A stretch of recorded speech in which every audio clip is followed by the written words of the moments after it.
I like animals. They are not consciously cruel and they don't betray each other. Who is cruel to animals becomes also hard in his dealings with men. We can judge the heart of a man by his treatment of animals, and the rest is up to my guests. You're watching Via Mia. Via Mia Show is sponsored by the following people. Recording, rehearsal space, voiceovers, video editing in Westminster.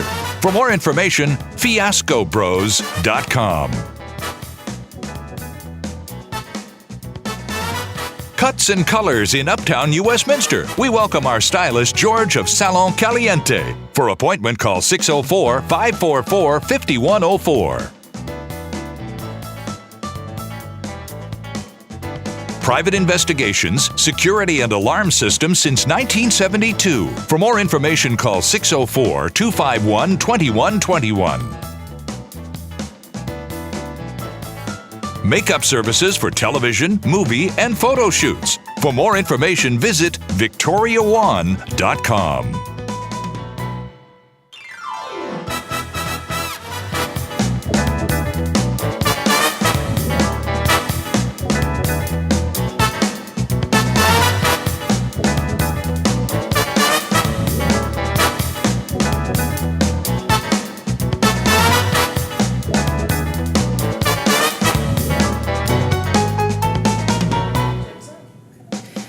Every once in a while, I like to bring people, they work with and for animals, and there is no exception today. I'd like to welcome a therapist of holistic animal health care, Nancy Joyce.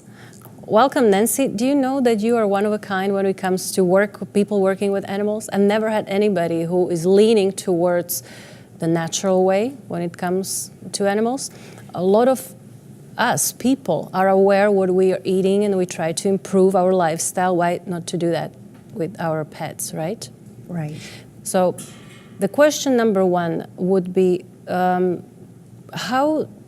are those roots of what you're doing? How did it all start? I think it started when I was very young. I was 5 when my father was diagnosed with cancer. So it took about 10 years, and he was very ill. So at 15, I really started to think of how will I take care of my health. So also while he was sick, there was many books on the table about natural health care and nutrition. So I just always studied alternative ways of taking care of our health. Mm-hmm. So did it work, if I can ask? Yeah, absolutely. I think especially in my 20s, there was a lot of digestive issues, and that's when I stumbled upon a study called PNI, which is psychoneuroimmunology. But what it is, it's the study of how our thoughts and emotions directly affect our physical well-being. And so that was a big start to me, because I knew that in Western medicine, we were really looking at the physical body, but we were really missing out on all the different aspects of our body. So in my studying... Our mind. Absolutely, right? And our emotions are a big thing, especially when you think of the chemicals that go on and how that will manifest physically in our body. Mm-hmm. That is interesting. So your dad actually changed your path, or maybe showed you the path that you're following now. Inspired me, Yeah. Definitely, Mm-hmm. definitely. We've heard the word holistic. A lot of people are confused still what that means. So question number one would be what the holistic really means. To me, holistic is really the study of the mind-body-spirit connection. So when I approach either my health or help out my friends or pets and clients, they might come to me with a physical ailment, but I'll really step back and ask many, many questions to start looking at their lifestyle, how they think, how they're feeling, the relationships they're in addition to the food they're eating, and really want to keep an eye on the toxins that we're susceptible to. So you're more leaning to individual approach To address any issue, because if it's pets or people, we usually we generalize things. Okay, this is how we have to eat. This is what. But we should probably more be specific. Everybody's having different lifestyle. Everybody's different metabolism. The body lives differently. So the fun thing is, about 20 years ago, I started studying Qigong, and I really enjoyed the study of energy, and all the different layers of energy we have. And then I followed that up with traditional Chinese medicine. And that's where it really helped me understand how the body, even all the different organs, we relate different emotions to them. So when the organ is not healthy, you see perhaps if the heart is having is void, what we call a blood deficiency, a person can be very impatient and snappy. So rather than think, oh, that person's so impatient, you can actually help them. There's formulas, there's acupressure. It kind of gives us an idea of how to start helping that person, because yes, every individual is so different. For example, if someone comes to us with a headache in traditional Chinese medicine, we won't be prescribing an aspirin. We'll be asking, where does the headache come from? From excess? You're looking at the core of the problem instead of treating symptoms. The root cause, definitely. Yeah. Well, I think this would be time to introduce your website as well, because you have one, and I really like things what I learned from your website. It's nancyjoyce.com, and there are nice videos. I would recommend for people to go there, because we won't be able to cover everything in these few minutes. The part of the question I asked you before, I'd like to add, holistic, how can that be applied to animals?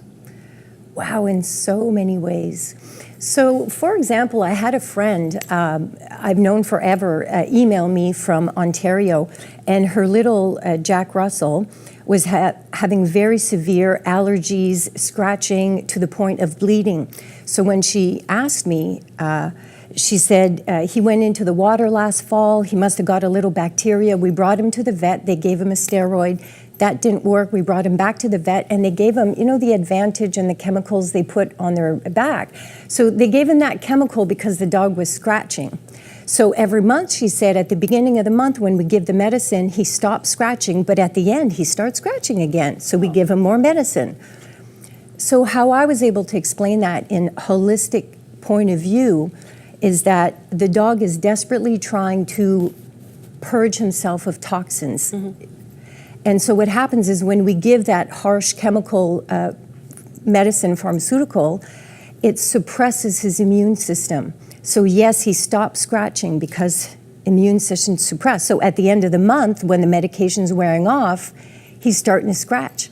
So month after month, giving him the medication, by the 4th and 5th month, he's now scratching to bleed to blood. So this doesn't really help. So in a holistic way, I say stop the pharmaceutical, get him on a raw food diet, start helping him to purge the toxins. Yeah. And that's really helping. And I really like that you're leaning towards the natural way in terms of treating animals. It's incredible. I just want to know, you already answered my question just recently, but I want to know why we should really prioritize what the nature gives us instead of leaning towards the medications. How medications affect negative way animals? Well, same as in humans, I guess. It'll affect the animals in that it's a toxic overload, right? So, I mean, sometimes medicine is important, and I mean, Western medicine has brilliant surgical teams, but for everyday health and wellness is just so important to look at our food, at our water, and slow down on the level of toxin. And I mean, pharmaceutical just can plugs up the liver, plugs up the kidneys, plugs up our brain. Because it does thinking. everything what it does it to us when we take them, right? Right. I don't want to avoid something. You are not here by yourself. I would be surprised if you working with pets wouldn't have your own. And I think you brought a couple of them. Can we see them and maybe introduce to others? Oh, look at those. No, so I want to hear more. I have some questions about the small breed. Can I have one, please? Yes, please. Okay, I have two. This is Basil. Basil, hello. Yeah. And this is Tia Maria. Yeah. Tia Maria? Yes. Okay, so they are Chihuahuas. Yes. I met you before. I was at your place, and I didn't even know that you had dogs that were amazingly quiet. And I just want to know why people have this kind of opinion about Chihuahuas. They're yappy, they're barky, they are too hyper, when I don't see it at your dogs. Right. Is that true? Well, I have seen Chihuahuas with those behaviors, and a lot of it is, we tend to say, oh, they're small, but they're still dogs. But you know what? I raised Chihuahuas for about 10 years, and they are very sensitive. They're so small. It's only normal that the whole world might frighten them. So I know they're mostly afraid of children, and they are afraid of a lot of big noises. So it takes a little time to reassure them. And I do a lot of Reiki with my animals. Well, I wanna step to that too, because I was interested in Reiki and acupressure and all these things you do. Before you do, because soon we will have to step to short break. But like I said, we displayed your website, which is nancyjoyce.com. We wanted to use one of your videos, which I saw on your website, but again, it would take up a lot of space. You can find it. It's amazing how Nancy is working with animals, also animals of wilderness. And we don't have the videos, but we have some pictures because you sent me some. So maybe this would be time at least to see a few of them and you can describe what they are. Oh, these, okay. So this was at a wildlife sanctuary doing Reiki with a little bit of everybody. There was... So they're not only dogs. No. I love working with wildlife. That is when you're very peaceful with animals. You can really connect with them. This is an amazing little monkey. Just jumped up. What do we got? Little ferrets. I mean, they were so communicating right there. Interesting. It was so sweet. Seems like they understand you, even though I don't understand. It was a peaceful Reiki moment. It was beautiful. And snakes. Snake? This is my first snake, and I must say, I never thought I'd hold a snake, but it was smoother, velvetier. What was wrong with the snake? Nothing. She was at a sanctuary, so she just needed some love. But doing Reiki with wildlife is you really get to pick up on their energies, and they teach you things. Well, my favorite animal. Yeah, and a beautiful foal. He was about 10 weeks there, so that was really sweet. Yeah, so we were out doing Reiki with them. And this is, this is Basil's father, Arthur. Hey, do you recognize your dad?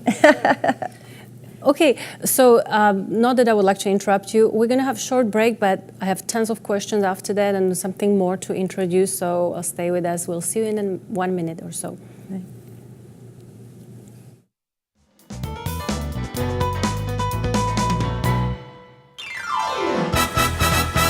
The VMEA Show is sponsored by the following people.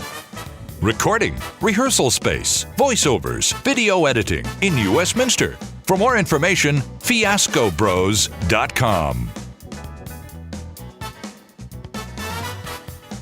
Cuts and colors in Uptown Westminster. We welcome our stylist, George of Salon Caliente. For appointment, call 604-544-5104. Private investigations, security and alarm systems since 1972. For more information, call 604-251-2121. Makeup services for television, movie, and photo shoots. For more information, visit victoriawan.com.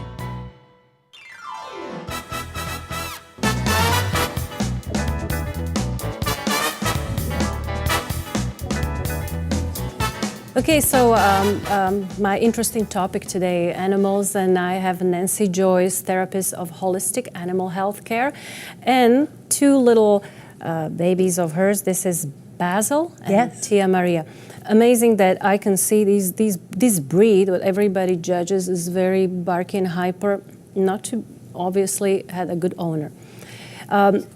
When we talk about, you said about Reiki, what is the Reiki? It's a type of massage, isn't it? It's more energy work. Okay. Yeah. So to me, Reiki, the benefit of Reiki is when the body, whether human, animal, bird, or bug, when we are in a deep state of relaxation, the body relaxes, we digest food, we make blood, and we repair mind, body, and spirit. Mm-hmm. And you also use acupressure? Yes, it's a beautiful addition. So that means that you have to be really aware of every little spot on animal's body.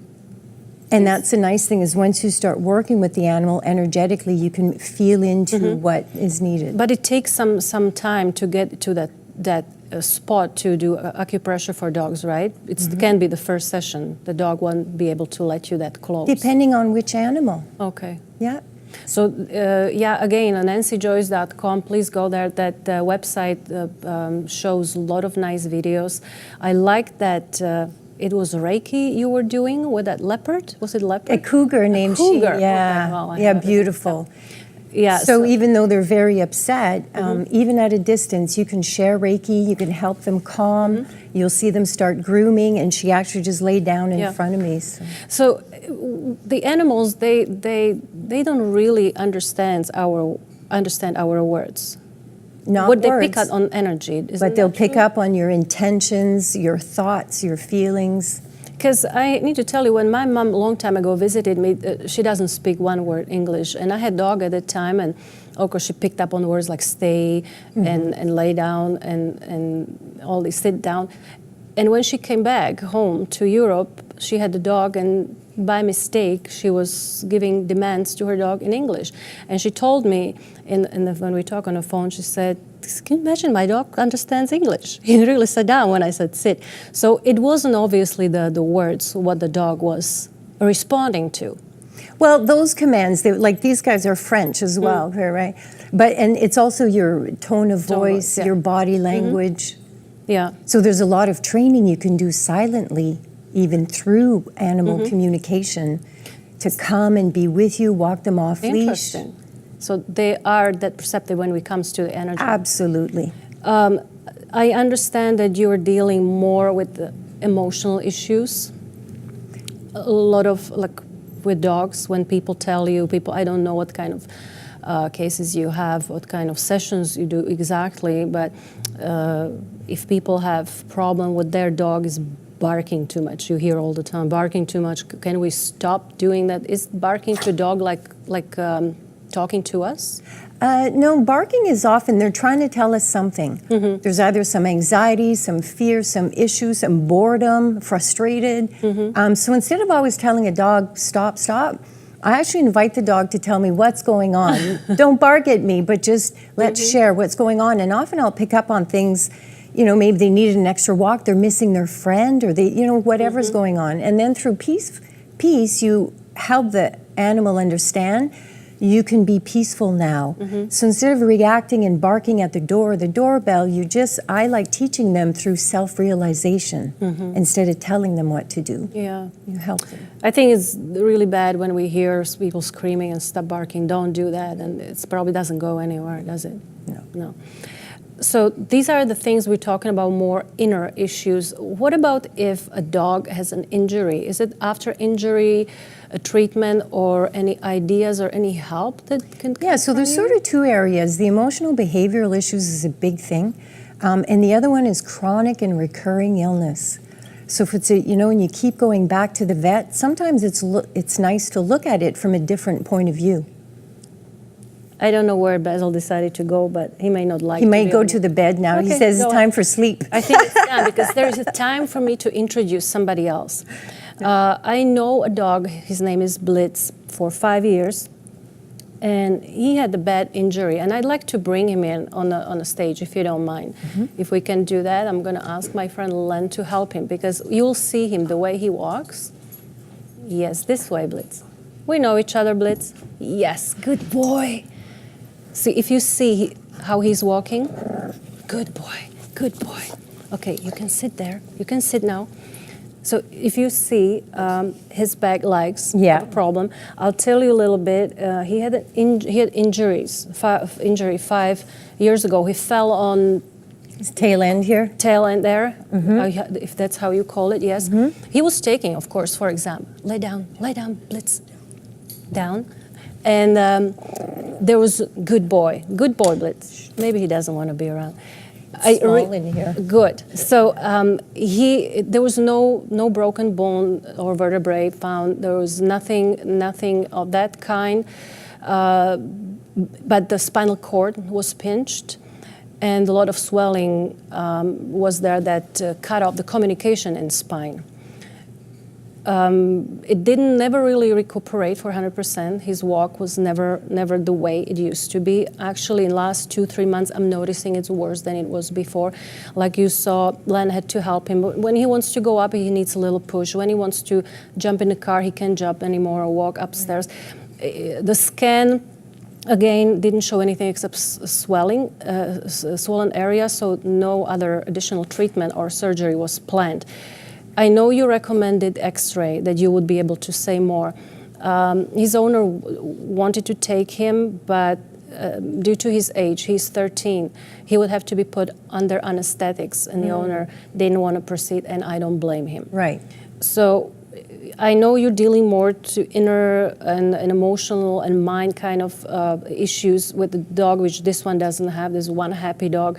But is any of this treatment, what you provide, would help Blitz to walk better? I mean, he's a happy dog, but he might be in a little bit of pain, because when I did see him, he was walking a little, like his spine actually looks a little crooked, the way he walks. So a lot of things. So Reiki, again, one, deep relaxation. So it's really helping that fight or flight or inflammation response. Everything's going to relax. Sometimes when the muscles can relax, the joints can relax more. Okay. Through that, then you could do some acupressure. I mean, yeah, you can help bring comfort to them. So, yeah, well, that's why I was wondering. I wonder if he has any pain. But, you know, I wish he didn't have that of course, who would, the injury, because if you saw him, despite his age, he is very active, very playful. He doesn't show his age. You wouldn't be able to say that. Of course, this injury in his legs restricts him a little bit. But we would really like to bring him to the better state. Yeah. And I know that he is not the only one. There are tons of people, they have dogs that struggle similar issues. Right. Yeah. So I wonder if you can help them to succeed, walk better. Yeah, one thing I would love to note too is that oftentimes we feel worse than the animal. So we really have to be careful. Same as when an animal is brought to the vet and might have a diagnosis of cancer. If we start fretting and worrying and it's all worry, we tend to worry the animal. So even though the vet told you a diagnosis, the animal doesn't know, right? So yes, we're going to give it good food and love and other treatments, but really be careful about your energy and what you're sharing with the pet too. Yeah, well, it will reflect on them. Yeah, absolutely. They'll worry. They'll say, why you worry? In terms of supplements like glucosamine and all these things, is it any beneficial for this kind of injuries? I mean, and you can try. There's a variety. Yeah, I mean, we could talk about, you know, what he's tried, what's working. Well, maybe we will just let his owner to contact you. It can go. But you're saying that for this kind of cases, injuries, you are still helpful. Your way or your treatment can be helpful. I think too, I would do the full traditional Chinese medicine questionnaire. It takes about 45 minutes, but once we go through everything, he might have kidney issues, right, with the bone. He might have other things going on. So by evening, leveling out the energies and helping move to help him out. Yeah, we can help. Well, like other than that, like you see, he's, I don't know how much training he got, but he's the most well-trained dog. And he I've is a ever happy seen. dog. Yes, and very healthy. He gets what he's supposed to get, nothing more or less. And like you said, the love, like you were showing the pictures that animals also need love and to be hugged. I think he's got a lot of that. And that's carrying him through a lot. Yeah. So when you, of course, we all of us, and you prefer the natural way of treatment. You said that there are areas the medications are important. Would you agree with that? There are some areas. Yeah. So you would not completely. Oh no! I mean, definitely. You still, even when I had a pregnant female with a big abscess, I checked with my vet. This was, you know.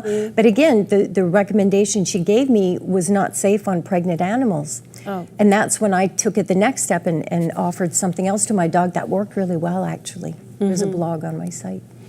Yeah, so again, Nancy Joyce. So there's options, Yeah, so, and there is a contact, so people can contact you. They can, that's how they can reach you. Definitely, there's a phone number, email. That will be great. So is there anything that maybe you would like to address people with animals, that what to do to prevent any emotional problems? I think a big thing is I'd love to introduce animal Reiki to more people, because when people really start peacefully connecting with their animal, you'll get what you guys need, right? Maybe you need to go to the vet today. Maybe you check in with your animal and you say, oh, I think he's okay, we can wait till tomorrow, right? So instead of always panicking, you can really connect and start to feel. Same as moms are really good with their children. They'll know when there's something wrong with their child, right? Mm-hmm. Because they're very connected. So I'm just trying to introduce that peaceful animal connection. Yeah. I remember something just came back to me when I met you first time, that very frequent medicating of dogs, it's causing something really bad towards the end of their lives. Oh, for sure. I mean, there is documented scientific research that in the past 30, 40 years, the amount of autoimmune, cancer, even early death in pets is pretty much directly related with the amount of over-vaccination, kibble food, and medications, a lot of antibiotics just in case. So it's just those we want to be careful about. So I guess also makes their passing more dogs difficult that and painful. Yeah, and exactly. Dogs I've known to live 12 to 14 years, at 5 years are struggling with pain and dying at 8 years old. It's crazy. Well, let's don't do this to our pets. We live for them. I'm sure they'll live for us even more than we do for them. That was great, Nancy. Thank you very much for your visit, for your time, for the great look at the company. I mean, how they're lying. I don't want to even get up, but I'll have to because it's time. Again, thank you, Nancy. I don't know if you know, you're the first one of the new season. Wow! And you're going to be signing cup number 7. Thank you for everybody for watching. Thank you, Blitz, for being such a great friend here on the set, and we will see you again next time. Thank you, Mia. Hey.